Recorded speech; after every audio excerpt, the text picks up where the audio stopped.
So our parliament has a say also in the yes, and it also has to be based on act.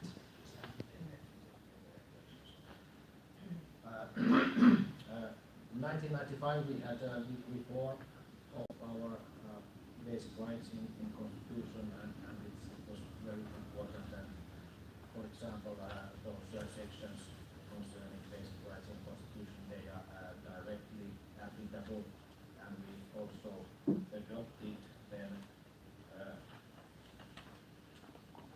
basic rights favorable way of interpretation of laws. So if there are several options in interpretation of laws, the authorities have to choose that option which best promotes the implementation of basic rights, and this is also very important. And finally, I would very much like to say that we have a very effective oversight of legality, and as you can see, we do not only have one supreme overseer of legality, but two.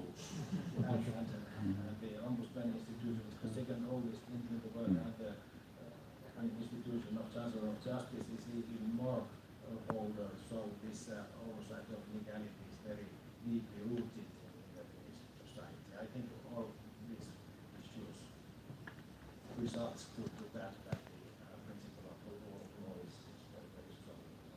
Thank you. And as Constitution was mentioned, I think it's, if I'm not wrong, it's the 100th anniversary of our Constitution this summer.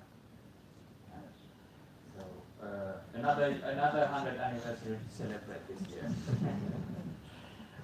Then there is Heidi Hautala, and of course we know you're an MEP from the Greens Party, and you have been fighting for openness in European institutions roughly for the past 2 decades. And Lord Boasty said that there's a disconnection in the EU system or EU institution policy making.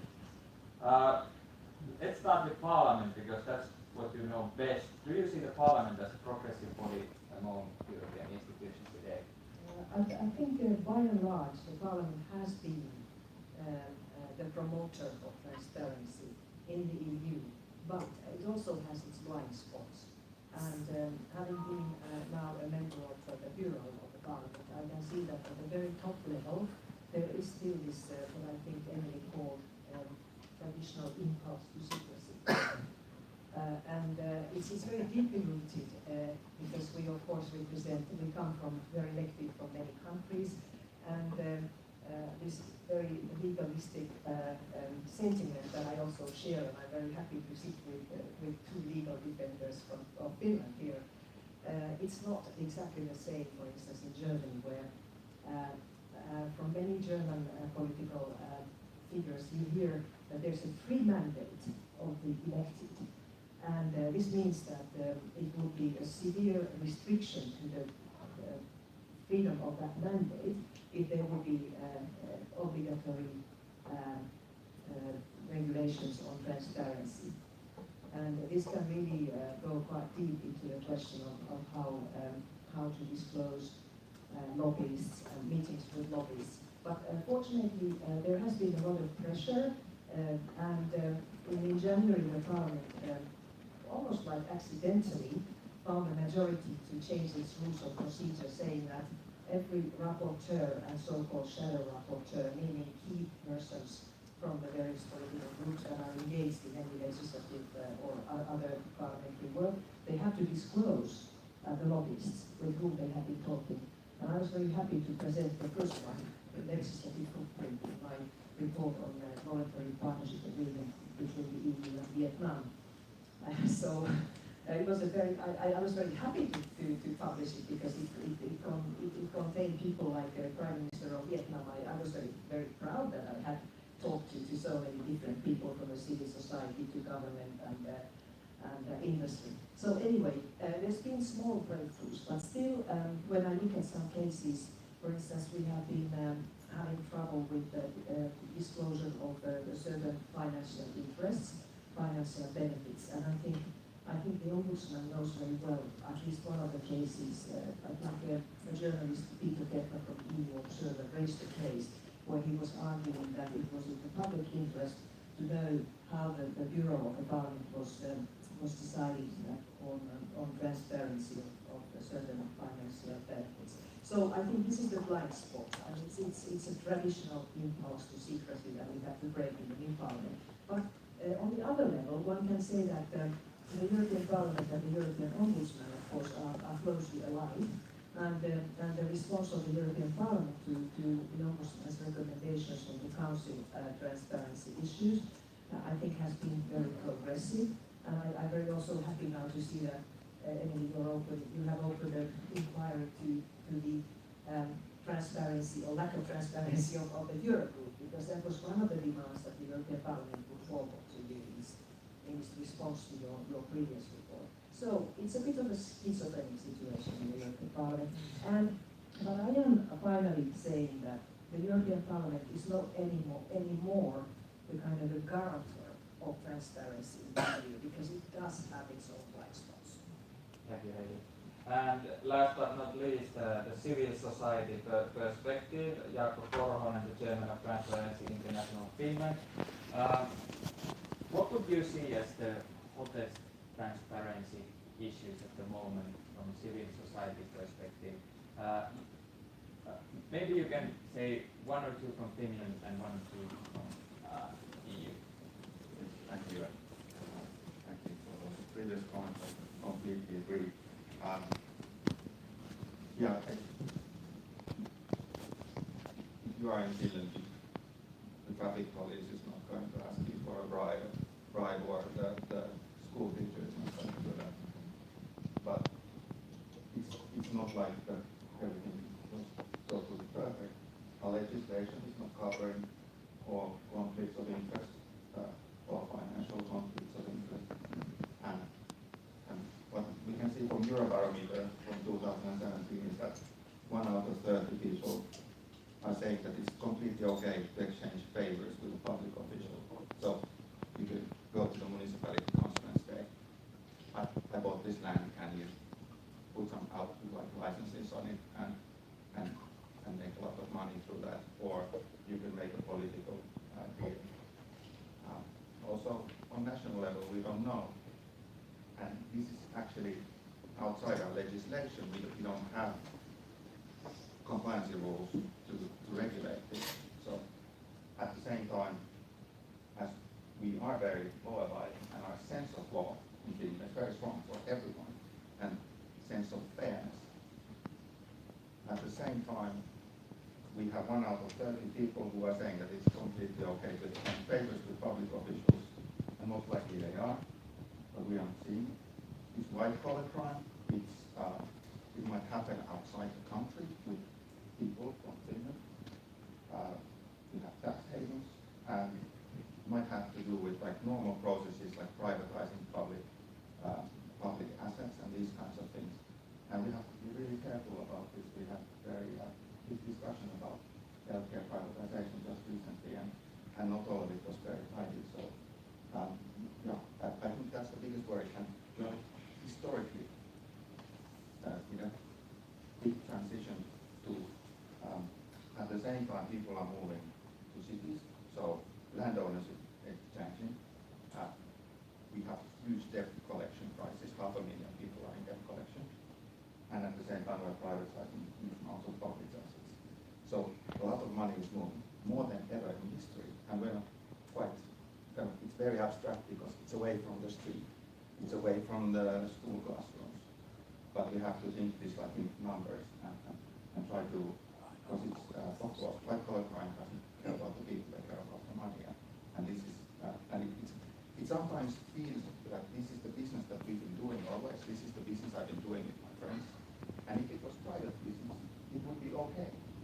But if you are doing it in a very small country and you hold a public office, then it's not okay anymore. And this is what we don't think often enough. I would even put it the other way around. If people are not in everyday life holding a public office or being in civil service, whatever, if they are not regularly, weekly, monthly, daily, thinking, should I now recuse myself from this decision? If that doesn't happen, then we should look at it and see, like, should we change our culture a bit?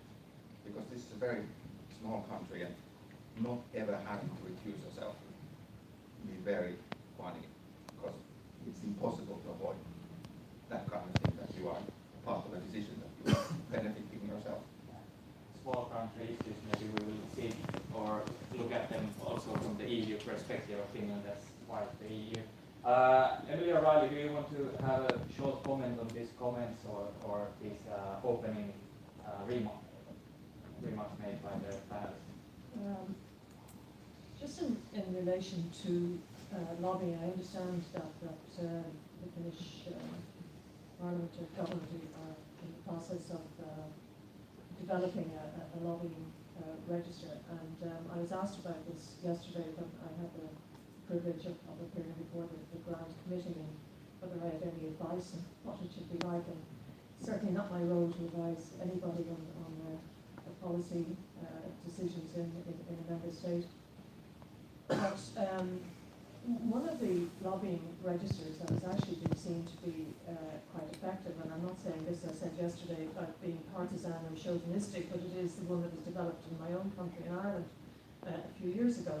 And I'm speaking about it only because it has been, I hear it quite frequently referenced as a good example of how you go about doing a lobbying register. So, for example, at the moment, in a commission level, if a lobbyist meets the commissioner, the secretary general of a particular department or DG, or a member of the commissioner's cabinet, then that meeting has to be registered. So you might see Commissioner Clayton and Net Google to discuss, very often it's very general, European affairs. So it's information, but it's not really valuable information that you don't know at what level. Did they meet, Mr. or Mrs. Google, or did they meet somebody lower down the authority chain, and what exactly did they talk about? What did they want out of that meeting? So the way they do it in Ireland is that it's the lobbyist who has to put an annual declaration forward. So they have to account for the meetings they've had. So let's say Emily O'Reilly, met with the Minister for Finance to discuss something. But I wouldn't get away with just saying, EU tax affairs or corporate taxation or something like that. I would have to say precisely what the aim of the meeting was, what I wanted to get out of it. And also there's a high value in the register given to declarations of the lobbying fees and the funding and all of that. So when you look at that register, you're actually getting interesting information. You know who's lobbying, and you know precisely what they're trying to influence. Whereas at European level, it's a lot more vague. So why do we have a lobbying register at all? It's about, to go back to what I was saying at the beginning, it's about decision making. It's about making sure that that the influence is fair and it's transparent, and that we can know who is influencing the making of laws that are ultimately going to affect all of our lives. But in the EU, and one of the difficult things, that one of the biggest challenge of being the European Ombudsman as opposed to a national Ombudsman, people often ask me what the big difference is. In many ways, much of the work is exactly the same. You get a complaint, you find out what the complainant wants, you go to the institution and you say, the complainant says this, what do you say? Go back and forth until you decide whether there has been maladministration or there isn't. There has been maladministration, you make a proposal for redress. The biggest difference is at the cultural level, and not language, but the cultural level in relation to how different member states view issues such as transparency, just such as conflict of interest, ethical matters, integrity, revolving doors where public servants or indeed former ministers or commissions go out the public sector door into the private sector door, and how that is regulated. I've been trying to get some of my colleagues in the network of European Ombudsmen interested in this issue of lobbying transparency, because I think it's a vital issue. Some are very interested, they see they have a role. Even if they don't have a role, they see it's an issue that's important. Others, because culturally it's not important for them. So that's the challenge at European level, to develop a system that isn't so low that everybody can join in, it's not a problem, or so high that it can pose difficulties for people to join in. So it's quite a complex issue, and very often it's determined by the underlying cultural values of the member state. Thank you. I have three main themes that I want to tackle with all of you, and they are lobbying, how was it the impulses towards secrecy in the EU Council, and then the Finnish EU presidency. We have about 45 minutes time, so I wish you could have a little bit shorter answers from now on. But let's continue with the lobbying part. I think Brussels is now the biggest lobbying hub after Washington, at least that's what I read yesterday. We all know EU has this lobbyist register or transparency register, and actually it's being referred to in Finland nowadays quite often, but not as often as to the Irish model. And we still don't really understand what is the transparency register in EU, although now as our government has has put forward the initiative in their program to have some kind of transparency register in Finland also. It's very vague at the moment, but Heidi Hautala, you know this register quite well, so how much can Finland look to EU as some kind of model? Well, this is still a work in progress. It's not finished because the Council was reluctant to respond to Vice President Timmermans' initiatives and proposals from the Commission side. And also the Parliament has stumbled with this issue for the reasons that I explained in my previous intervention. So I think indeed now that this issue seems to be making progress in Finland as well, I think Finland should look for the best practice, and I can believe that the Irish one would be one of the very best practices to look at. And what I have in mind is a kind of an outcome that we have in the so-called Extractive Industry Transparency Initiative, the EITI, which is an international initiative to make sure that international companies in the extractive industry sectors are paying taxes and the like fees to the host government, and that the host government also has to be accountable. So both have to report.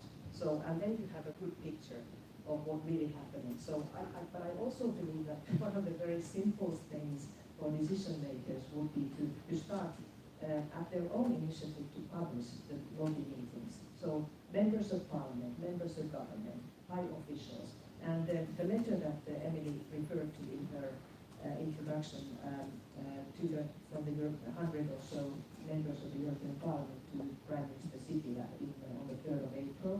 I was one of the 3 MEPs who took the initiative for this.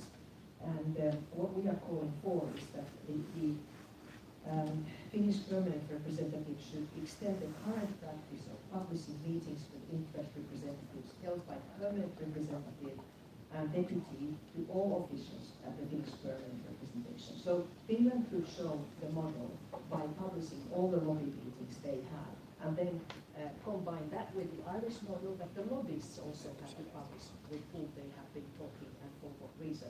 Then you would have no black hole in between the two actors, two sides of the lobbying. First, legal experts, what's your view? What kind of transparency should be minimum when we begin the process here in Finland? Well, actually, I thought that maybe it's good to point out that lobbying as such is not necessarily a bad issue. On the contrary, it has been said that lobbying is part of democracy and it gives information about the different points of view and about the effects of the planned reforms from the different viewpoints and so on. But what is vital is the transparency. I'm happy that this establishing a lobbyist register is included in the government's program, and I hope that this will proceed. I don't have any suggestions into the details of how this register is to be. It's understandable in your position. Go on, first. Well, we have a complementary views also in division later between the parliamentary ombudsman and my institution, which is also having a direct control on the legislation apart from the ombudsman function. I would say that from the Finnish perspective, the first thing is simply to have this register where you register. It would make a positive difference. And the second thing is that you would, as a minimum, record which meetings you have and this kind of facilitating forces. And our national experience, in fact, coincides very well what Emily just said about the Ireland versus the European Union, because it's if you publish a meeting that you met with somebody X from Google to discuss European or internet-related things, so that's very much anything. And so this, the rules what piece of information you record to this register is also very, very important. So I would strongly have this kind of, like this Ireland and the European Union combination, so with a decent national practice of Finland, which kind of rules all the pieces of information which you need to do there. And then it may sound technical, but on this lobby register it's important. It's machine readable open data, because that gives possibility for the data journalists to process this issue and then bring it to the right citizens. As a journalist, the last remark was really nice to hear. Just a short one. Then on this machine readability, I'm afraid that the infrastructure that the European Parliament is now putting in place for MEPs to register with whom they have had lobby meetings as rapporteurs and shadow rapporteurs will not be machine readable. And it's not a technical question, it's a political question, because there are interests to protect any kind of processing of this information. So I hope I'm wrong, but this should be enforced as of the 1st of July, when the new parliament takes office.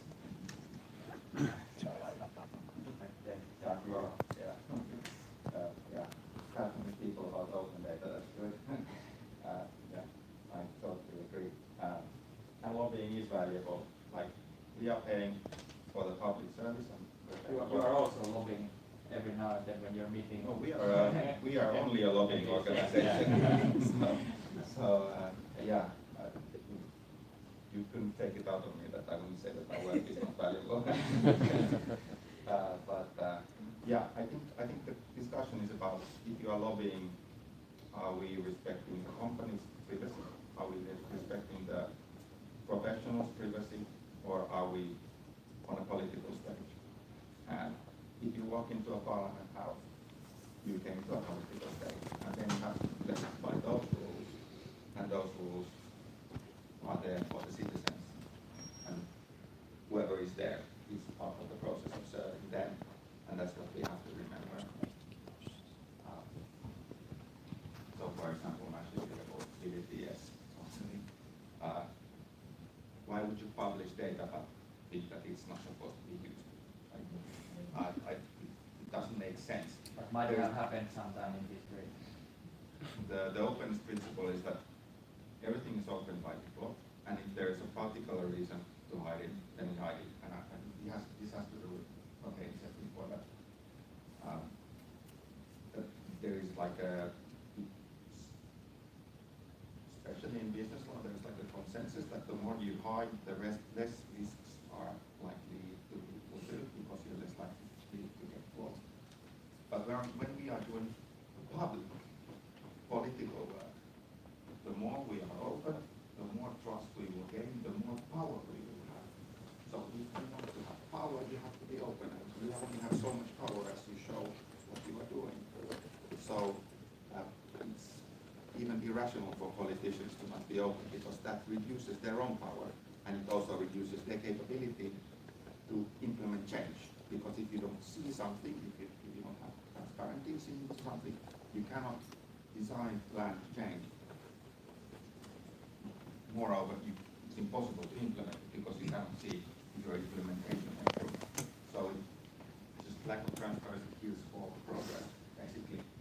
So in political work, why would you be there if you don't want to be open?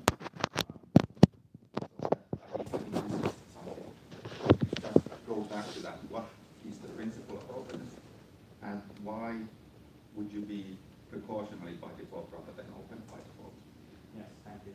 We have prepared also a couple of participatory audience questions and comments in advance, and for the lobbying part, we have in the audience Santeri Suominen, who is a lawyer at the Confederation of Finnish Industries.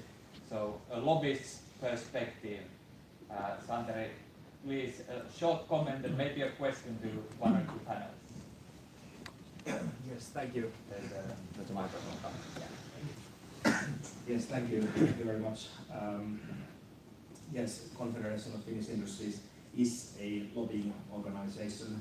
One would say it's one of the leading Finnish lobbying organizations. We have a small office in Brussels and a handful of people working there. And yeah, basically, the EK, we have been, and the Finnish business life more generally, we have been supporting the lobbying register, the transparency register, for years now. And we are really happy to see that this Finnish new government has put forward some initiatives that the register will be established finally in Finland. It's really good. And we think that it would be a really good starting point to just adapt the EU transparency register here in Finland. I mean, we have to start with something, and once it's adapted and tried, for example, a couple of years, then you might improve the system and the regulation regarding it. But I'm really confident that once the Finnish Ministry of Justice starts drafting the legislation regarding the register, it will be very good, and the quality will be very good, I'm sure. More generally, transparency, of course, is an integral part of good law drafting, and mainly, generally speaking, Finnish business life is very happy that the level of transparency is fairly satisfactory in the EU. And this is interesting topic, this increasing transparency in the council, the work of the council. It sounds that it would be supportive. We are for it, and I would be interested to hear what would be, so to speak, the most realistic steps to take to put it forward, to have more increased transparency in the council. Thank you, Santeri. That's an introduction also to the, maybe I'd say hottest issue in hand today. At least it seemed to be the most urgent concern also in Ms. O'Reilly's speech, the transparency in the Council of Ministers. And Council's work may have a sort of width of diplomacy or legacy of diplomacy. So, Emily O'Reilly, what is your general view on EU nations' reluctancy to transparency in the Council? Well, I think the problem is the sort of the clash of cultures or realities, even, because yes, I think member states are used to negotiating with each other bilaterally, sort of behind closed doors, I suppose, and through that classic diplomatic way, and through that diplomatic prism. Of course, when they meet in the council, they're acting as a legislative body, as co-legislators with the parliament, so there has to be that switch around, if you like, in the mindset and the mentality as they do that.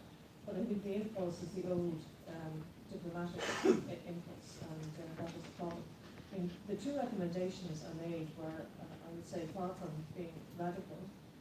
One was that they should stop the almost automatic stamping of documents at working party level and onwards as limited of publication. Like top secret. Exactly. We found it was almost like a reflexive action, and yet when those documents are requested under Regulation 1049, which is the transparency regulation, a high percentage of them are released, showing that no harm applies to them in the first place. The second recommendation that we made was that the member state positions should be published. Should be recorded, and that's an important distinction between record and publish. Record so that, for the sake of good administration, there is at least a historic record of what everybody did on their way to an agreement or the lack of an agreement. But also that they publish at an appropriate time. I wasn't going to be prescriptive about that. I can't say 6 months into the process or, you know, at 2:30 in the afternoon or whatever it might be. You know, you have to leave the flexibility for that. But I also think briefly, the narrative around this has to change because it's been the same old argument for decades, as I understand it. We should be more open. You say to the council. The council says, no, we'll never get anything done. Agreed, if we're more open, everybody will be put under pressure. But I mean, the choice has to be made between the public interest in that versus the public interest in continuing this practice, which allows, as I say, an unfair caricature of the EU to develop, which is anti-democratic, secretive, unaccountable, and so on. So that is a conversation that has to be had. Before giving turn to Heidi Hautala and Emily O'Reilly, I'd like to ask one more question because for those in the audience, everybody might not be so familiar with the EU Council. So how does the demarcation of transparency work at the moment? Like, which issues are transparent, which are not? I know there's been talk on, for example, trade policy, negotiating mandates, and so on. Well, it very much depends. We did essentially an audit of transparency at council level. One of our colleagues who has been a member of the French Court of Auditors or have been working in the French audit system did quite a forensic analysis, and basically she looked at transparency levels of the working groups. Working groups are when civil servants from Finland, Ireland, all of the member states come together in a particular working group to work in a particular file. So she looked at the transparency at that level, and then moving up to co-EPR, which is the EU ambassadors from all our countries. And what we generally found was that it very much depended on the issue as to whether there was going to be transparency or not. So on nice issues that everybody can agree on, yes, sure, absolutely, put my name down, no problem letting that out. On more sensitive matters, taxation, financial matters, some environmental matters perhaps, yes, greater secrecy. So it very much depended on that. So basically citizens can never be guaranteed transparency. It's very much the decision of the council and individual council members as to whether they're going to be open or not. But where the problem arises, as I said, is when files are closed off for years and years, and we can't open them because not knowing what member states are what positions they're taking, we as citizens cannot put pressure on our member states in relation to particular files. In a sense, they can hide behind that secrecy that is available to them, and that's not really in the public interest. Yeah, one example was the pesticide case, another the fishing quotas and so on. Yeah, exactly. The fishing quotas, another one where we've had a complaint, somebody wanting to know. Big decisions are made every year, and this is important to Finland, of course, to my country as well, about the fishing quotas, and nobody knows how they arrive at. And there are requests to see the records in relation to that, and that's one we're dealing with at the moment. But I think that these ones, particularly important now, given the huge rise in our consciousness of climate change and biodiversity and all of that, and it just seems on any level wrong that 6 years later we're still waiting for a decision, and we can't put pressure on countries one way or the other because we don't know what's happening. And just briefly, this is where lobbying comes in as well. How do we know what's happening in relation to lobbying on that particular issue, either in the member states or across the state? Interesting. Heidi Hautala. Yeah, of course, the Parliament fully supports the recommendations that the avoimuus was made, and it's only just reiterated. And this category of documents labeled restricted or limited in French has no legal basis. It's absolutely something that has been just invented. And I really believe that it's time to get rid of that one. But I'd like to say that the European courts have probably been the best guarantors of transparency in the past years, because the legislators and the bodies and agencies and institutions actually try to evade transparency and often make unlawful decisions. And then it's time for citizens and active organizations to go to court. I have my own experience from 7th of March when the General Court ruled that a case that I raised together with 3 other colleagues on refusal on access to scientific assessments and studies on licensing glyphosate, the world's most used pesticide. It turned over that and proved that the European Food Safety Agency was obliged to publish those studies. And I'm not a toxicologist, but we want to give them to toxicologists to make sure that the European institutions have made a proper assessment of the carcinogenity and other aspects of all this stuff. And now, yesterday I received the CD on 200,000 pages of research. There's still some. Have you got any news for us? No, but I mean, the point is that we are giving them to a group of scientists for a peer review. And I think the Commission, by and large, in their deep down in their heart, they understand that in order to win public trust, they need to go this way. And I'm very interested to see what comes out of your recommendations on the neonicotinoids, the anti-B, antibiotics. But anyway, it's this kind of work that matters, really, because the institutions try to take the easy way out, and sometimes unlawfully, and then it's time to go to court. One thing I'd like to mention, the regulation on public access documents from 2001, the 1049 as we call it. Actually, I'm not sure that if it would be reviewed today, it would be more progressive. I'm not sure, because I hear so many people in the institution say that we really need this space to think, we really need to ensure the citizens don't interfere with decisions that are just sort of in the making and shaping. So I'm a bit skeptical, so I trust the Ombudsman and the courts, but I don't trust the legislature today. To include all the participants in this panel, I would broaden the view to Finnish economist and Nobel laureate Bengt Holmström, who has been speaking about this matter.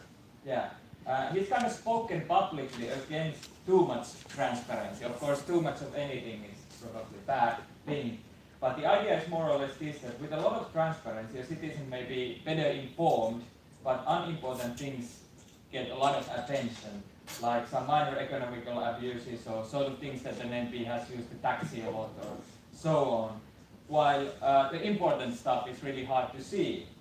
The contexts are murky and you might lose the bigger picture easily when there's a lot of information. Also, I think Bengt Holmström has this point that in representative democracy, the decision making needs some confidentiality.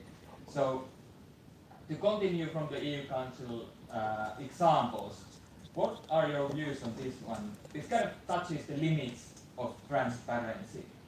Jaakko, you were first to raise your hand, so your turn. Come on. Everybody has the right to quote a scientist or a politician. Like, we are all educated people in this room. Like, why wouldn't you have the right to quote a scientific study? It would be put behind the firewall or political speech. That it would put behind the fact that you are not smart enough to be able to quote. Like, what's that? I can't even find a reason for that.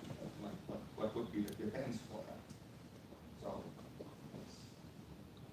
that's impossible. Like, this is a time when we need people to trust science, to trust facts. I was visiting the British Parliament, proposing that they would live stream their meetings and publish their documents by default, like Helsinki City does, like our ministries do, like our Parliament does. And they gracefully declined, and the year was 2015. So the repercussions of not being open, we think that doesn't give us added value. The repercussions of not being open are huge. So when you are not telling what you do as a politician, you're creating an empty space for anyone, even a populist, to walk in and say, you know, I have my own facts. Thank you.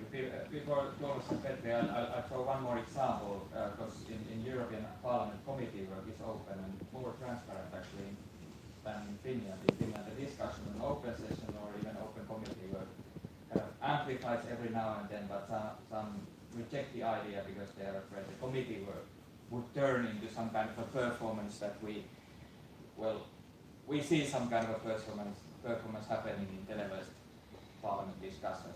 That's true. But this is one of the like examples where you need to think what are the limits. So Tom first, please. Very Thompson needs to defend himself, his positions on there to defend his policies, but I think he has a little bit of point on the United States context if you actually read what he has been published, and his thing was a study on how the consumer legislation in the United States came to be, and that was also part of the fact that that was a time when the US Senate there was not yet this fully open committee meetings, and this enabled in fact this industry-minded senators and this consumer-minded senators, so-called progressive senators, to build up a compromise and then come out. If there is only this kind of partisan media society, so then actually everybody is simply like defending their default position and trying to push through with the narrow wall. That's in fact how the argument runs. So then that's the real argument, and that's then the merit of it. So what we need to see, in fact, that there is also the merit of trying to build up compromise, and I think personally there might be, and now I speak about the council, there might be also to a certain extent, but only to a certain extent, a point for restriction of transparency in the sense that if that compromise, which is eventually needed for the European Union 28 to eventually 27 to make a common position and also common position with the European Parliament, so you need to balance on the different interests, and if there is too much fear of this kind of too much publicity, so then this real decision making is moving outside the meeting room of the council. For example, in a small country like Finland, so then most likely the Finnish representatives wouldn't be there, and also in the European Parliament as in fact today. So part of this kind of procedures leading to, for example, the Parliament's position in the trilogues, they are really not very transparent either. So that's in fact a danger in this which we need to be aware. And I think there is a solution into this, and this is to go a little bit into the direction what the MED has been recommended, that you need to have really like good positions on how you record, for example, this kind of background data, because this what you cited, the studies, they could be open, because this is really not any negotiation secret, this kind of scientific evidence they're using. That's released immediately. Then there would be a kind of peaceful time where you can negotiate, but you have to always record the positions, because and then they could be released with rather strict timelines or by strict application of the existing rules, which in fact also given the line of thinking in the European Court of Justice, so they could rather well be released. That could be a way to find a compromise which would both as a maximum level of transparency and then also peaceful moment to build up the compromise. Thank you for the proposal. Well, of course, it's important that there is a balance with the publicity and, for example, with privacy. If we think about the situation in Finland, so I think that our Openness Act is too strict in some cases. It's almost 2 decades old. Do you see that Yes, it's out of date, or? Well, it's about 20 years old, and actually it should be reviewed. And actually, I think that it was in the government's program that they will evaluate the reform of this Openness Act. But in some cases, the Openness Act is too strict that information is absolutely secret, and this means that in some cases authorities are unable to communicate some matters to public, even if there would be a major public interest to hear it. But if I just give a very simple example, it's very understandable that information about health issues that they are secret, but in Finland they are absolutely secret. There is no flexibility in case of that. For example, that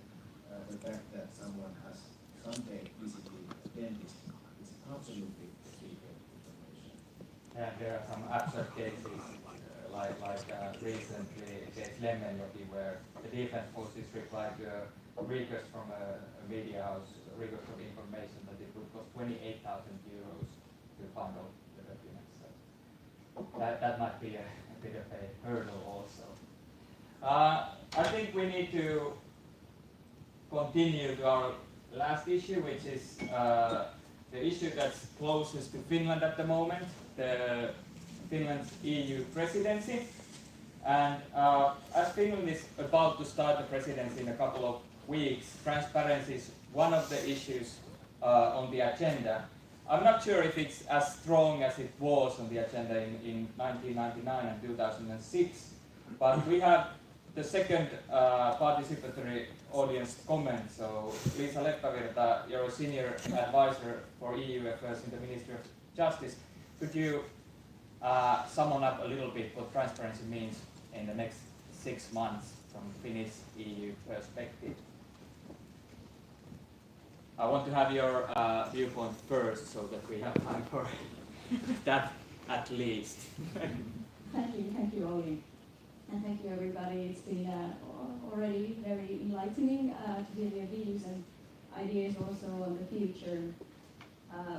Transparency figures in the Finnish presidency planning, as it has done in the previous presidencies.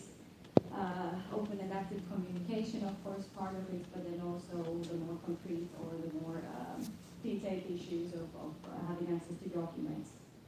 I think something that might have kind of changed in the environment compared to the previous presidencies, and something kind of a buzzword, a trend word that we've also identified here is disinformation. That is something that is very topical today, and we're in many fronts trying to find ways to fight disinformation.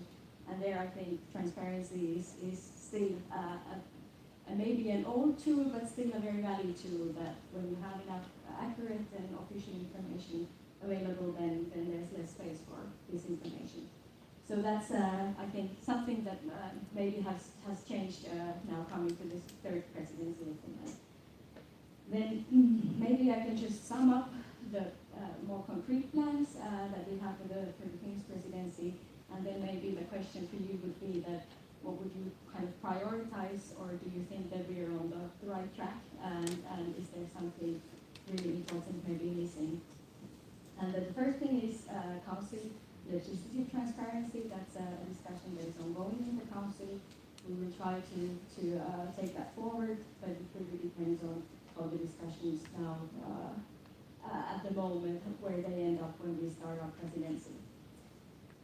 We also aim to make more ministerial debates open and web streamed. That is something that we find that is very topical or very pertinent because of the timing.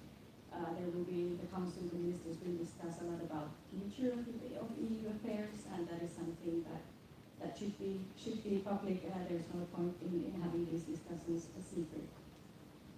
And then you already talked about lobbying transparency. So the permanent representative and the deputy are already publishing their meeting diaries, and then we're also trying to figure out if we can do the same for our ministers during the presidency. And then also something that's maybe a bit more looking to the future, is that we're planning to organize a seminar on future EU transparency as well during the presidency, and that is maybe a point where we can look at what more concretely what needs to be done also through the regulation. So these are the plans, and I think they're very much the issues that have already been discussed. But maybe just briefly, what would you prioritize, and is there something that's missing? Thank you, Liisa. I think this should be taken as sort of a concluding remark also, or a chance of concluding remark from you. So prioritizing or finding gaps for the next 6 months. Of course, 6 months is a short time to get anything concrete or even something concrete through in the system. Maybe Emilio O'Reilly, you start.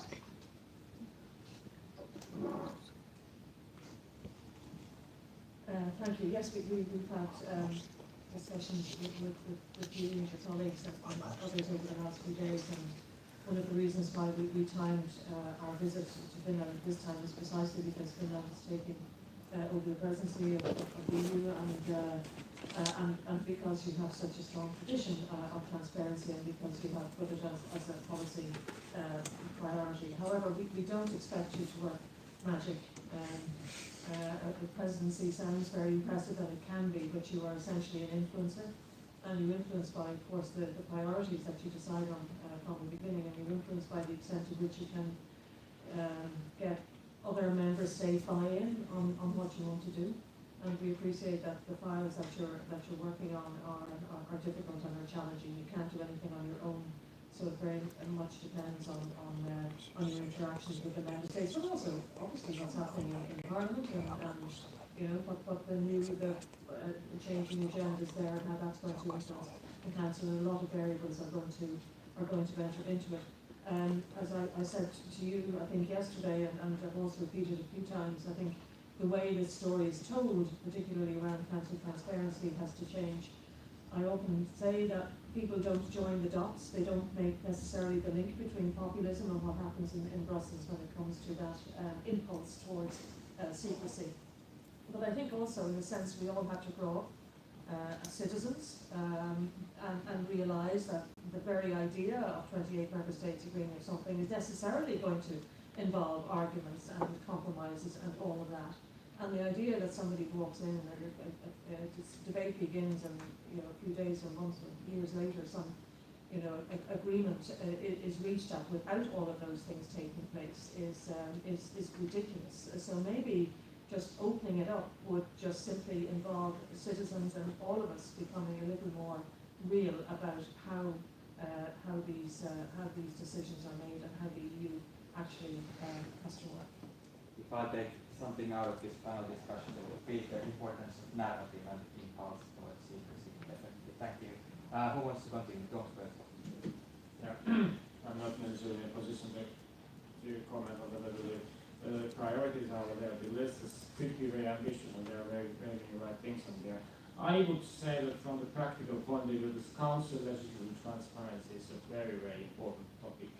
With the narrative what is under, and maybe also calming down this some worries about this compromise making, to have this distinction between the council as an international negotiator, like with some trade agreements, and then as a legislator, which is already very well anchored in the treaties and in the current existing regulations. So then you could make real progress, and the rest would be more like a lead by example during the Finnish presidency. Of course, it would be nice to have this regulation renewed, and then you would need to challenge this kind of information document management practices, challenges which are as informal. Then the issue is that we have a little bit lost. I remember when this regulation came into being in the previous presidency, it was a little bit like was much more favorable, the general climate for the transparency, and now we are living in a very, very different climate, and so I'm a little bit skeptical how much we can make progress with this regulation, even though I would love to rewrite this.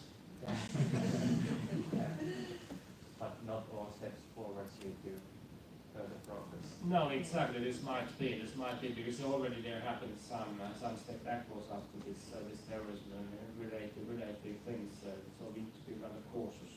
Yeah, better. You don't want to prioritize. Understandable. Hey, how? Yeah, I would repeat what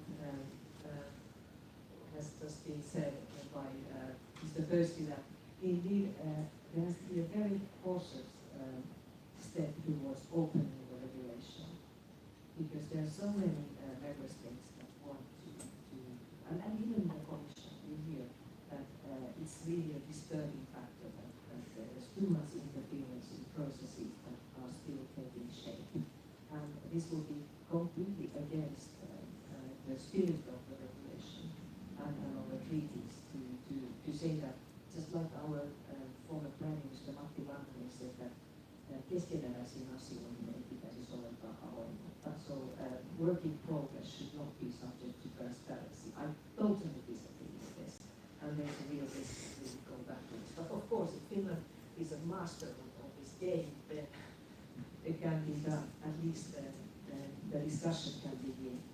But in the letter of the 100 or so MEPs, what we are saying that we would like to see proactively publishing presidency minutes of working party meetings, including negotiating positions, and securing agreement for this practice to be continued in the future, so that it's not just one presidency that will do it. I think this will be really groundbreaking. And also, of course, I realize that the treaty says that the openness has to be even more extensive on legislative documents. But I would also then, let's make a cautious remark that if we only speak about legislative documents, then we fail to extend the obligation of transparency to administrative documents, which can be really very crucial for public interest. And this is why I talked about the European Parliament's schizophrenic approach. But lastly, I would like to say that as Finland has always been a supporter of implementation of the Lisbon Treaty Article 298 on open and efficient and independent EU administration, I really hope that Finland will take up this initiative that the European Parliament has prepared for many, many years with the support of the European Ombudsman to put in place a real law on administrative procedure, administrative law. The European Union is mature enough to have such a law. And the actual commission, the outgoing commission, was very reluctant.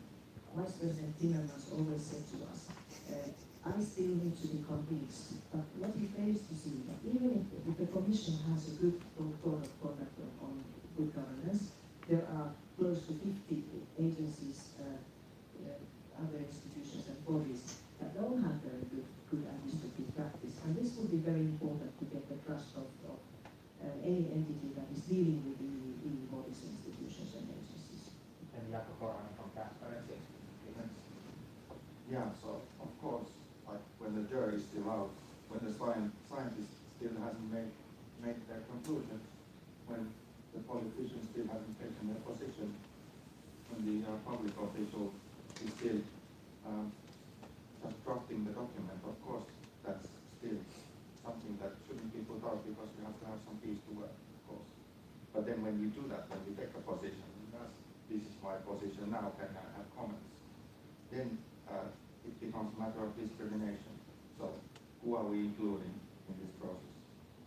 And of course, in some European countries, there might be a culture that the citizens are disturbed in the political process that doesn't belong to them. But of course, if you want to be an open justice state, then that cannot be the case. You have to have an open approach, and your power emanates from being open, transparent. So that's obvious. I think for EU presidency, I think the Parliament and the code of conduct and rules of engagement that they have are more advanced than what we have in the transparency law regarding financial commitments of public office holders is more advanced, and I would hope that we get some experience from that so that we can also improve our own legislation, improve our own parliament's code of conduct, improve our own parliament's rules of procedure, so that we have had some repeatability issues with the last government. So I think that would be a good time to update those and maybe take something home. But we see, as Nick said, it's still work in progress. So actually, the presidency is something that we can see which parts can copy those to use ourselves. Thank you.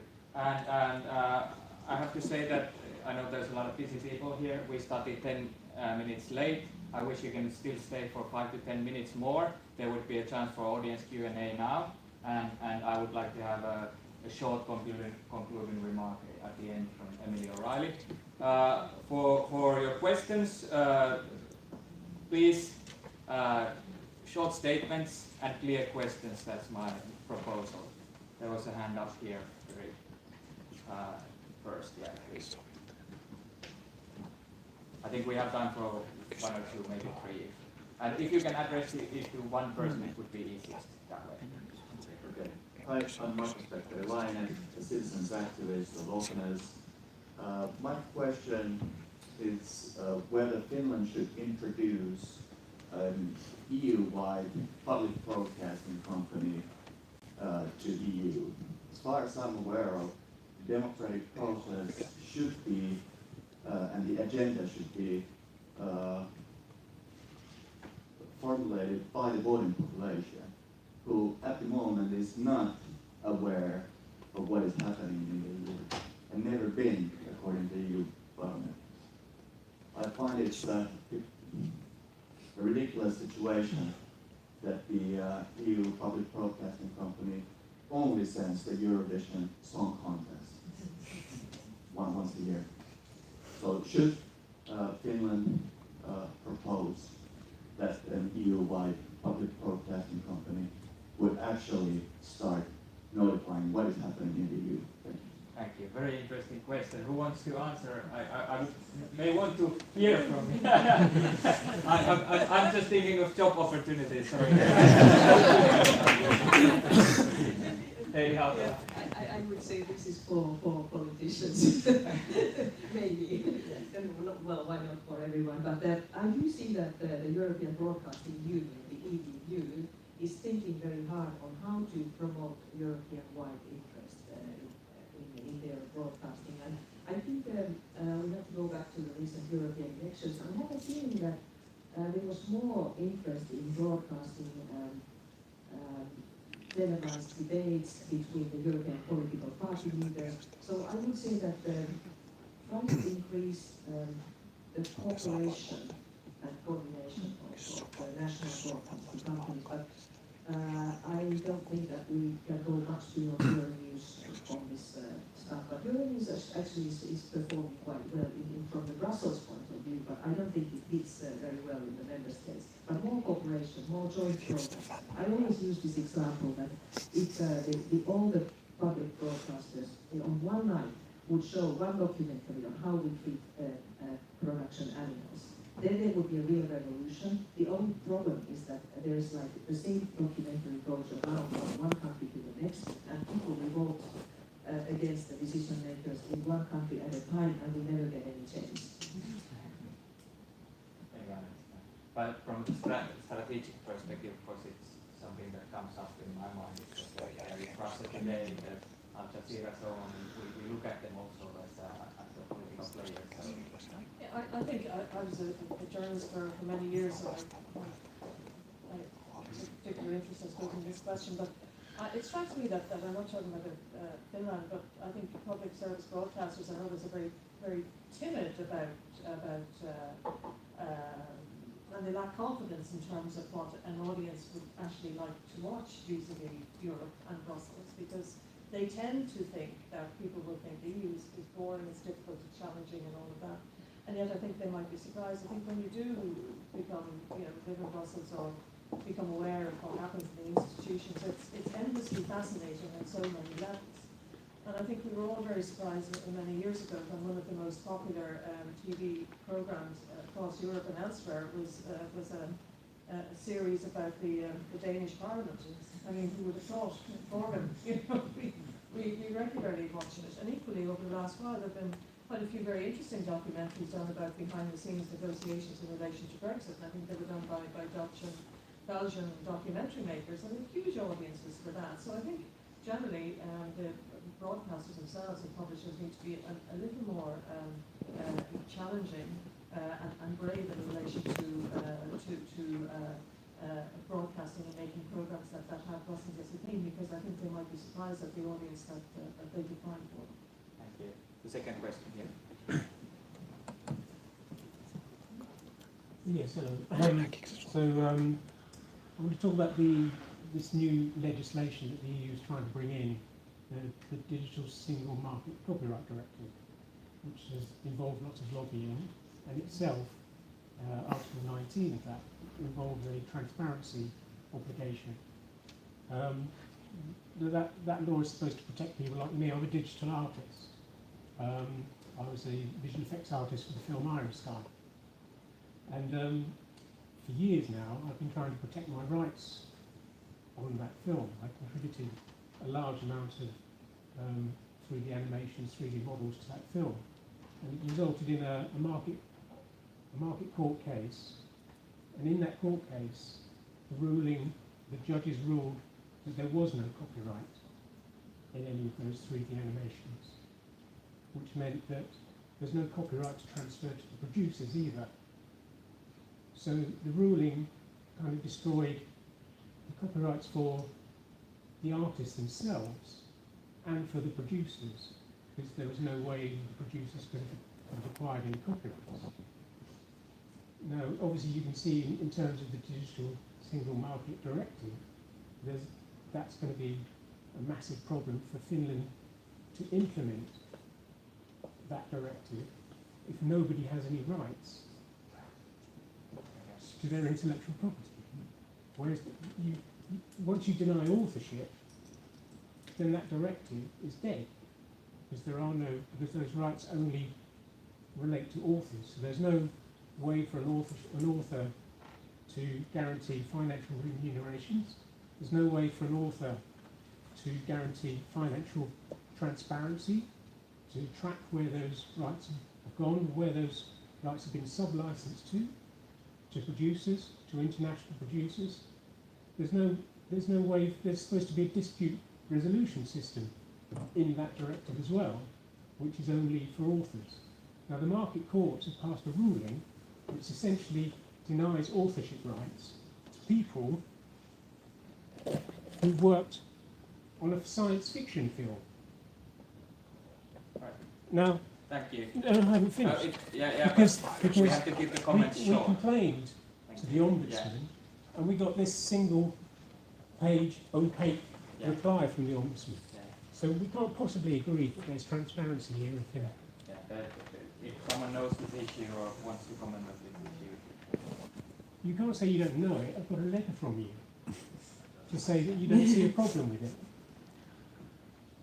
Maybe you should see about this matter in some other occasion, and this is a bad... Well, this is finished transparency. You've got the opportunity now to explain why you don't see a problem with this. I don't know if he knows this case that well to comment. Yeah. Hey, Hautala, very quick. Yeah, I think it was a little bit out of the scope of this meeting, but I'm very happy to discuss this with you. I have some good legal experts who could look into activity in the first place of the new copyright directive. Thank you. It also goes to show that EU is lacking a common public sphere. Yeah. Thank you. I think we because of the time schedule, we need to start concluding the panel. Maybe we have just a short comment, maybe looking into the future from the European Ombudsman in your right. Well, obviously, I wish the Finnish presidency the best of luck, and hopefully they can progress some of the issues. And I think from the comments from everybody, we've seen how important these issues are. It would be interesting to see, obviously, with the new makeup of Parliament, how that will change the dynamics, particularly in relation to these issues, and of course, who takes particular files of Parliament, that will also commission that as well, and for an interesting 6 months. Thank you very much, panelists. Thank you to the audience. Great. Hope that the Finnish presidency is very transparent and better. Thank you. It's a great film. Thank you. Voisi pyytää, että hän jää tänne, että me käydään ottaa nopeasti.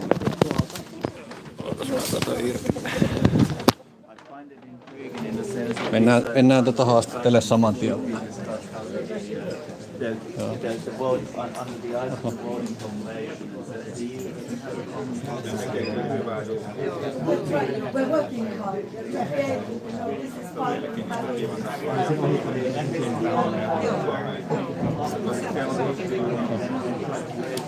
Saako pikaisen haastattelun Reformistudiolle striimille? Tässä on live-striimi päällä. Eli Jääskeläinen ei aio antaa haastattelua.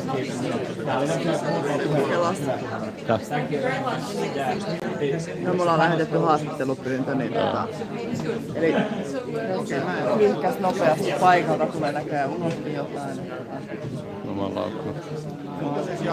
Siis Suomen toinen ylimmistä laillisuusvartijoista, eli oikeusasiamies Petri Jääskeläinen, ei suostunut antamaan meille haastattelua. Mulla lähetettiin toukokuun lopussa. Me oltaisiin haluttu kysellä näistä uusista tiedustelulaista ja niiden voimaantulosta. Otatko sä hei? Joo.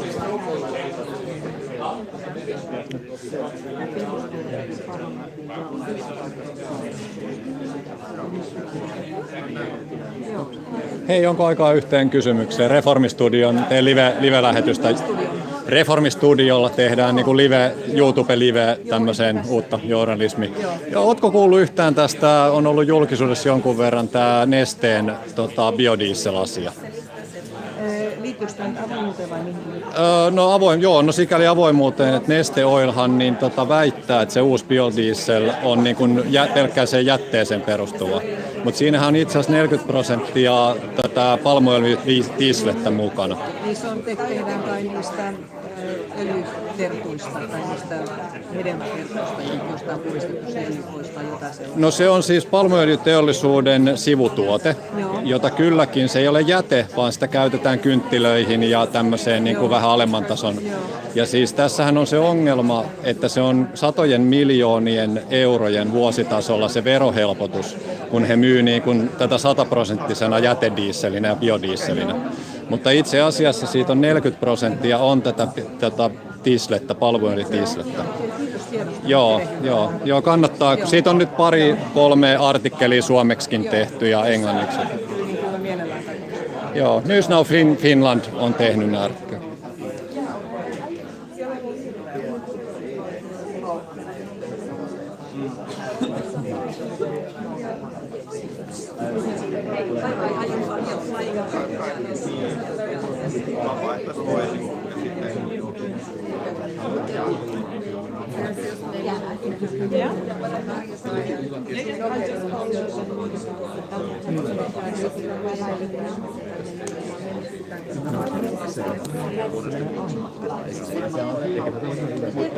No nyt ennen vaaleja täytyy kiittää, että mediahan uutisoi todella aktiivisesti EU-asioista ja Euroopan parlamentista. Että tässä oli niin kuin tämä koko toukokuu, etenkin lähtien Eurooppa-päivästä, niin Yle hyvin aktiivisesti esillä asioita, että ei voi nyt kyllä mediaa syytä. Saako Reformistudiolle yhden haastattelukysymyksen tässä? Live-videona menee YouTubeen, Reformistudio-kanava. Joo, siis tästä ollaan oltu huolissaan, kun Supon tätä uutta päällystöä alettiin palkata, niin ne palkkasikin sen ilman julkisia virkahakuja. Niin näettekö te tässä mitään semmoista ongelmaa niin kuin juuri avoimuudenkin kannalta? Eli siis ei saa yhteiskunta ja avointa hakua Supon johtaviin virkoihin olla. Että pitäisikö teidän mielestä olla enemmän avoimuutta siinä, nyt kun Supo sai nämä tiedusteluvaltuudet, jotka koskee aika laajastikin kansalaisia? Että Yleinen lähtökohtahan on se, että virkojen haut on julkisia pois lukien ne tilanteet, missä laki sallii sitten muun menettelyn, mutta valtion virkamieslain mukaan pääsääntönä on julkinen haku. Nyt mä en valitettavasti tunne sitä yksityiskohtatilannetta, mihin tuossa kysymyksessä viittasi, ja onko itse kollega laillisuusvalvoja, joka erityisesti vastaa tästä Supon valvonnasta, niin mulla ei ole semmoista. Eli Petri Jääskeläinen. Petri Jääskeläinen, mulla ei ole siitä nyt ihan käytännön tietoa, mutta sen voi kyllä sanoa, että pääsääntöhän on julkinen haku. Joo, Helsingin Sanomat uutisoi sen, että se menee täysin sisäisenä hakuna, ihan nämä päällystön asti kyllä nämä nimitykset me itse koettiin. Miten koette, te olette ottanut esille tämmöisen asian, että ei pitäisi niin kuin eduskuntavaalikauden tai hallituskauden lopussa runnoa läpi tärkeitä ja niin kuin, että ne suppuuntuu sinne lainsäädäntö? Niin miten te näette, perustelette sitä, että teitte kuitenkin ratkaisun siitä, että tiedusteluvalvontavaltuutettu voidaan nimenomaan kovalla kiireellä ja tiedustelulait ihan viime tingas? Koska niitä olisi voinut nyt, jos ette olisi nimennyt tiedusteluvalvontavaltuutettua, niin silloinhan ne olisi siirtynyt myös tiedustelulakien voimaantulo seuraavalle eduskunnalle ja muuta. Että miksi siinä kuitenkin, että ristiriidassa on oman lausuntonne kanssa, että ei pitäisi runnoa tärkeää? Kiistän ristiriidan oman lausunnon kanssa. Siinähän eduskunta 5/6 enemmistöllä teki päätöksen siitä kiireellisyydestä. Ja ei ole sitten virkamiesorganisaation asiana sitten kyseenalaistaa sitä arviota, mikä eduskunnassa perustuslain mukaisesti tehtiin sitä asian kiireellisestä järjestyksestä. Ja eduskuntahan sinänsä osallistui myöskin siihen laissa säädetyllä tavalla muun muassa tiedusteluvalvontavaltuutetun valintaan, että perustuslakivaliokunnassa oli siitä sitten kuuleminen, missä käsittääkseni oli haastateltu ainakin osa hakijoista ja valiokunta esitti myöskin oman näkemyksensä. Että mä en näe tässä niin ristiriitaa tämän yleisen asetelman kanssa, kun siinä oli aika lailla yhteisymmärryksessä eduskunnassa päädytty siihen, että asia on kiireellisesti hoidettava. Okei, no kiitos vastauksesta. Olisiko sinulla ollut jatkokysymyksiä? Olisi varmaan odottaa sitä. Joo. Mun mielestä tämä oli hyvä pohjustus tässä. Voisi kysyä häneltä. Joo, Can we...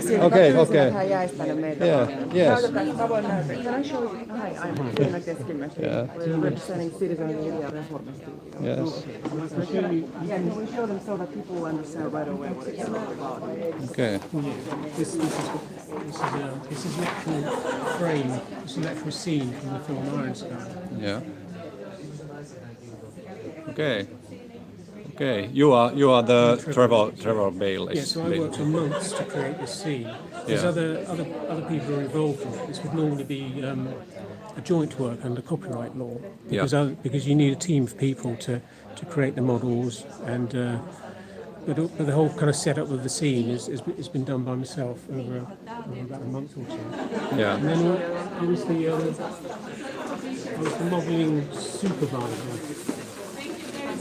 for many of the models, and I was in charge of building things like this. Okay. So this is the Gotterdammerung from the film Search and Destroy. Iron Sky. Oh my God. Is it against the light? How's the picture? Is it okay? It's okay. Yeah. Yeah. So this took a lot of work for a lot of people, and I was in charge of the team of people that made this. Is this a model or a drawing? It's a model. Yeah, it's a 3D model. Well, obviously, this is a 2D image. Yeah. What happens is you have a 3D model, and you render 2D images from the 3D software. Yeah. And then you put those images together in a sequence, which gives the illusion of movement. Okay. So you have 3D modeling software. Yeah. And then the 2D images are derivative works, which go to make the film. But it's not just films, of course. You can actually make 3D models. Yes. And if you look closely... Are they printed on 3D scanner? And this one, I've even embedded my name into the print as well. Okay. And this one, so this one is this was completely remade from scratch. And let's see. So for instance, this image is a render of the model. Oh, yes. It's made out of that. They're all linked together. Yeah. Okay. Yeah. Did you get a good picture of the answer from the ombudsman? I'll take it if you may. I'll just take a picture of that, but if we could get it also. Okay. Because And he said he don't know anything about it. The national ombud, Petri not Äskeläinen, and just said Even though answer to everybody's him. rights have been stripped away, and that this film itself can't be protected by copyright, which is ridiculous. I'm going to take a picture of that too, so we can put it on. We can do an article on that, right? Yeah.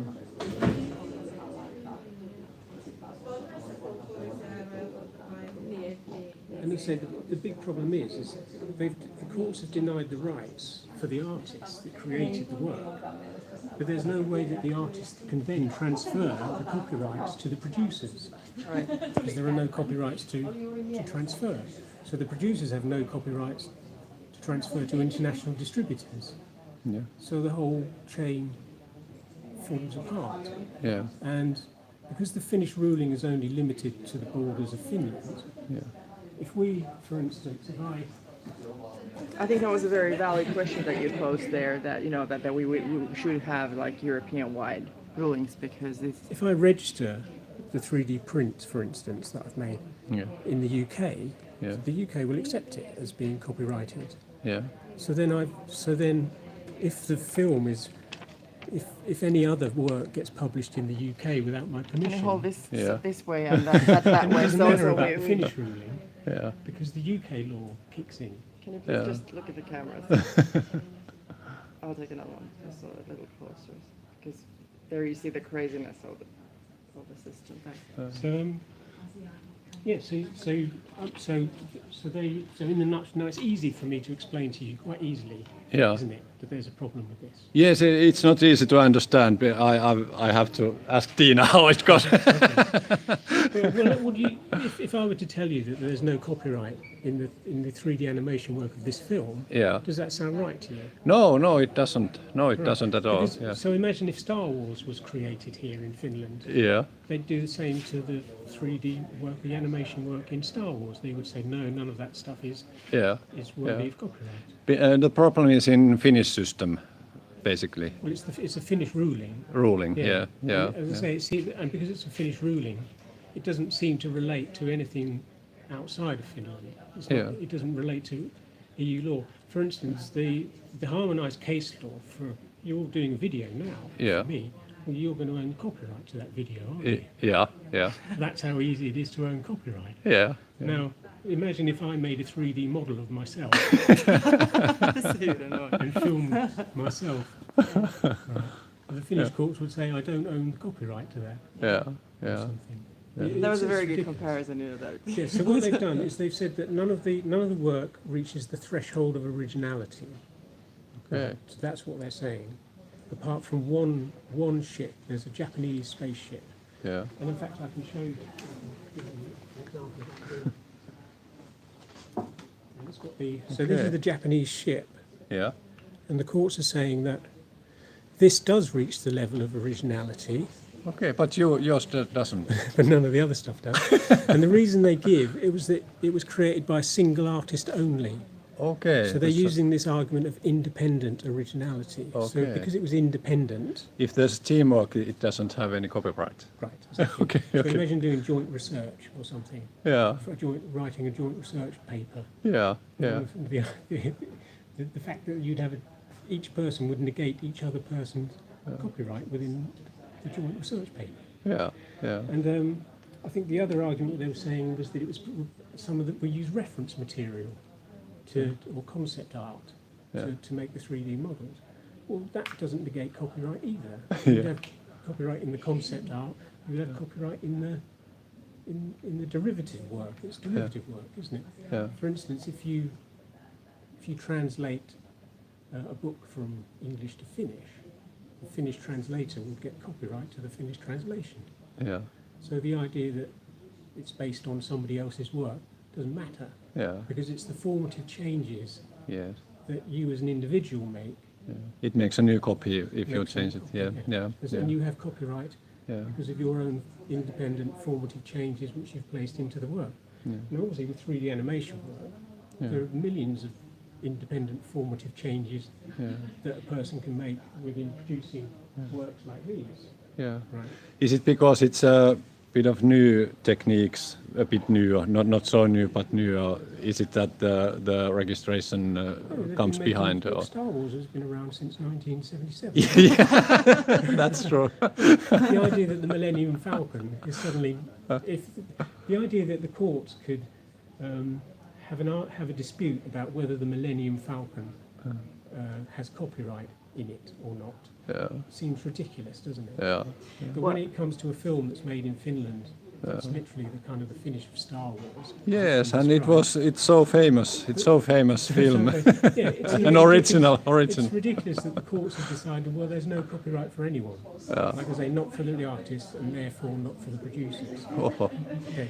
Now the repercussions of this appear to be that when they tried to make a sequel, the producers couldn't explain how they acquired any copyrights from the first film to the courts. And this was the second half of the court ruling. There was a counterclaim by the producers to sue me to stop me making these 3D models or these posters. Where was this at the district court in Helsinki or in the market courts? That's right, market court. So the producers lost their counterclaim. Obviously, because there was no copyright. So they couldn't stop me making.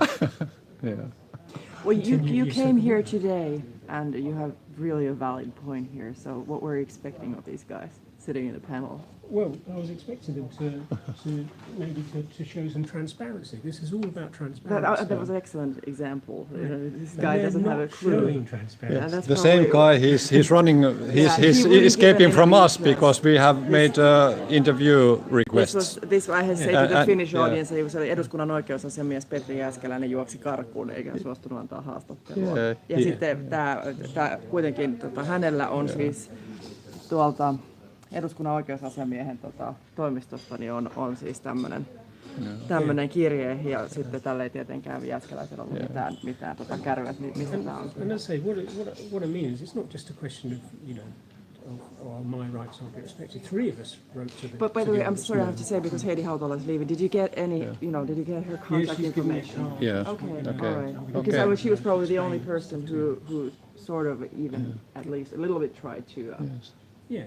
get you some help on Because this. they're sitting there talking about Finland and saying. Yeah, no. It's all bullshit. We know it. We know it. Okay, well, thanks for taking the time to Really, speak. really. Yes, thank you very much. This is really interesting. I think this is the most interesting scoop in my video this day So far. so far. Yeah. Yeah, and as I say, I can just show you this. I think we have to get outside. Just quickly, just get this one in your Yeah. video. So, Oh, so shit. this is the 3D models in the Yeah. actual software. Yeah. And this was actually a scene in the film of where one of the spaceships is Oh, shit. unfurling its guns. You're really talented. Yeah, in we this. did this work whilst the producers and the director were in Australia, so they had no idea that we were doing this work until they came back from Australia Okay. and saw it for themselves. And we also did this. Yeah. The problem was that the company Energia Productions, they were taking on professional artists like myself Yeah. using these tour harioitus documents. Yeah. So work-based training in illegal internships. Yeah. Okay. So these are illegal internships, and there's no copyright transfer. Okay. Yeah. Yeah. So the courts appear to have sidestepped Yeah. the problems with the contracts Yeah. by negating all the copyright. Yeah. Yeah. So then they don't have to address Yeah. Yeah. the issue of illegal interns. Yeah, working but on contracts. I wish you a lot of luck with your case, because it's hard to get through anything in Finland, even if we are the world's best country in everything. But least corrupt and most transparent Yeah, and all yeah. the other bullshit. So, yeah. Yeah. no, in fact, I think we are one of the worst. Well, I'm from London, and maybe it's this outside perspective. Yeah. Because I think people go, oh yeah, we're the less corrupt, the most honest, and all that. People genuinely believe it. Yeah. Yes, they do. But because I'm from I have an outside perspective, Yeah. it just doesn't work on It's me. normally, it's always like Yeah, vice mine- versa. It's exactly, I mean, Finland is probably the most North Korean country. of- Yes, it is. in It Europe is at the like that. moment. And Yeah. we're just, making ourselves believe that we're just, really. Well, yeah, but that's the problem. Once the courts start ignoring the law, and the ombudsman starts ignoring the law, Yeah. then you're on the way to authoritarianism. Aren't you? Yeah. Right. Yeah. That's right. But that was, the funniest thing was that, this was a seminar about openness, and the ombud wouldn't give us an interview. He Yes, ran and when away. we came in, Yeah. the lady ran into us. You can't stream here. You Yeah. can't leave us because they know me, and I'm not so much liked in establishment. They were running. You are not streaming They here. recognized him and they said, But then the other man said you can live stream here. Because they had a problem with their own streaming. They couldn't get it, Yeah. going. Okay, so how do I find you guys again? What are you? I think I got a card. you got a card. We're just talking about it. We should So get you cards. can write my channel name where you can find this video in YouTube. Yes. In YouTube, you can write the channel name there. Yeah. Reformi. We have a Reform Studio named YouTube channel where this is on.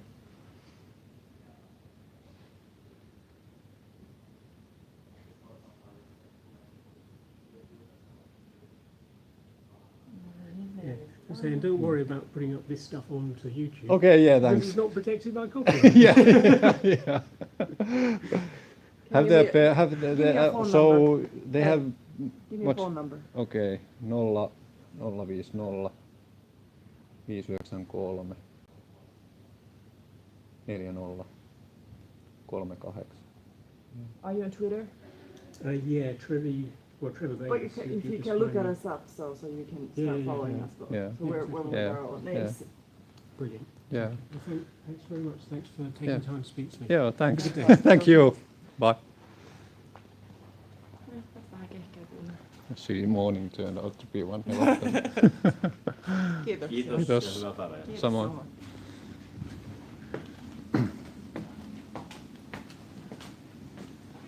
Ja mielenkiintoisia tuttavuuksia. Joo. Se Jääskeläisen ulosjuoksu oli Se kyllä oli- paras.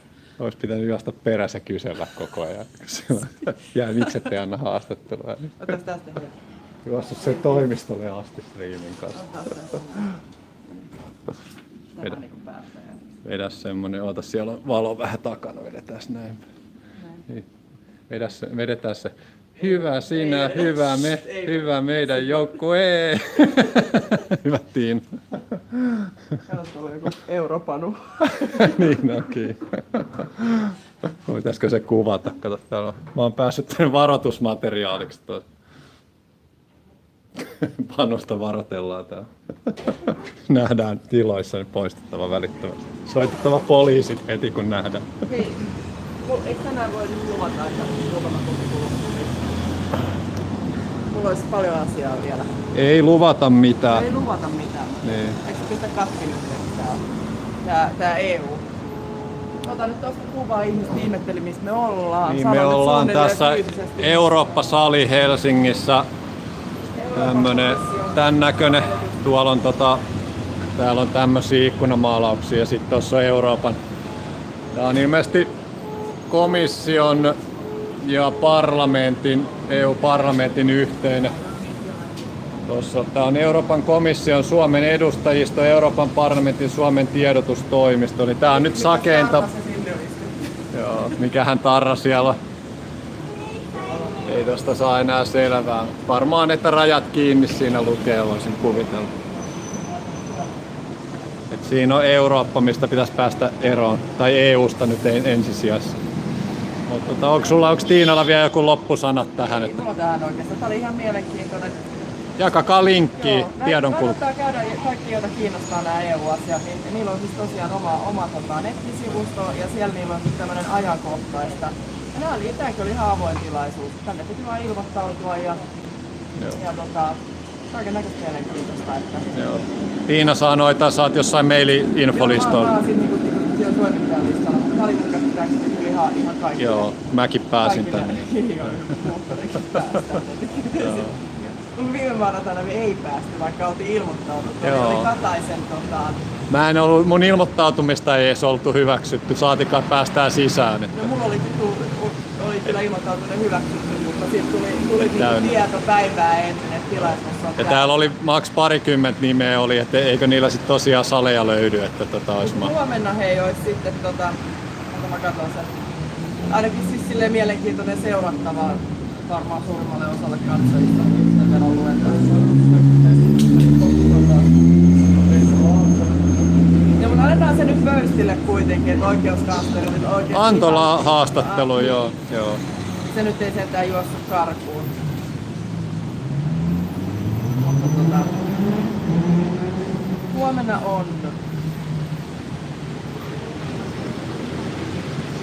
Olisi voinut käydä kyllä vessassa, olisi voinut käydä tuossa vielä, mutta mä laitan striimin ensin poikki. Vai haluatteko käärmennäyttelyn äänestyschatissa?